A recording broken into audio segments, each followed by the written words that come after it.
The State Department of Education has spent the past 4 months crafting a new education standard in math and English. Those responsible for writing the standards promise they'll be more rigorous than the ones currently in use. This week, Oklahoma teachers and the public got their first look at an early draft of the standards and the chance to offer feedback before they're implemented in the classroom. Publishing a first draft The proposed new standards for public education were unveiled this week at the Engage OK Summer Conference, sponsored by the State Department of Education. Town hall meetings preceding the conference allowed teachers and other stakeholders to review the proposals. State Superintendent Joy Hoffmeister encouraged those attending to carefully consider the standards and offer feedback. We want to get this right, and it's going to take working with all Oklahomans that are interested in participating for us to actually get it right for kids.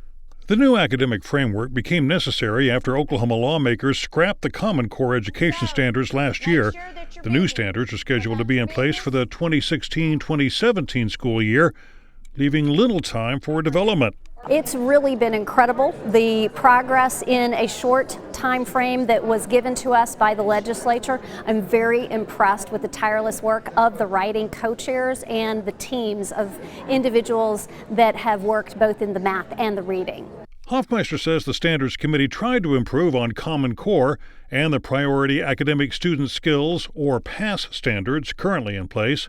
They are designed by members of higher ed as well as subjects experts in our Common Ed, so that's K through 12th grade experts in the classroom, paired together to make sure we have content-rich, age-appropriate, and standards that are going to really move the needle in terms of student outcomes. Unlike Common Core, the draft of math standards includes a financial literacy component, for instance, requiring students to apply mathematical actions and processes to determine the value of coins in order to solve monetary transactions. Writing team co-chair Matt Hallra says the English standards also differ in some respects from Common Core. A narrative essay is the focus of 5th grade. In 6th grade, we get into opinion. In 7th grade, we get into other modes of writing. That's different than Common Core. We don't have guidelines for the amount of informational text that students should be reading in high school versus the amount of literature they should be reading. The English language arts proposals involve 8 overarching standards, including speaking and listening, reading and writing process, vocabulary, critical reading and writing, language, research, multimodal literacies, and independent reading and writing. Writing team co-chair Jennifer Watson says the committee really tried to focus on those reading and writing skills. So all of these 8 standards that we've been talking about have been organized to articulate how concepts and skills are experienced and taught through reading and writing.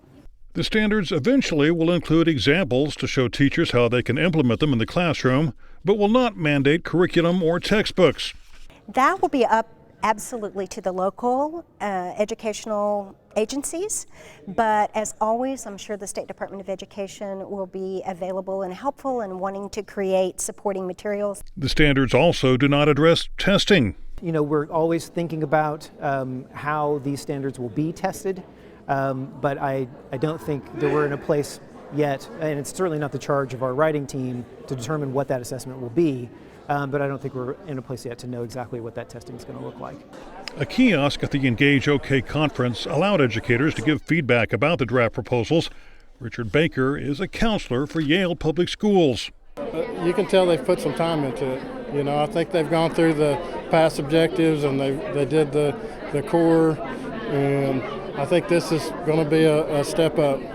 Tonya Morgan is the curriculum resource instructor for secondary education at Jinx Public Schools. Morgan also feels the new framework is an improvement over current standards. I'm very excited about the standards from a secondary perspective because it creates the real world relationship between reading and writing that I want to see in the classrooms. It doesn't separate it out. And it's not content driven, it's skills driven, and that's very exciting to me. A final draft of the proposals will be completed in October. The standards will then go to the State Education Department for review in December before lawmakers take them up in the 2016 legislative session.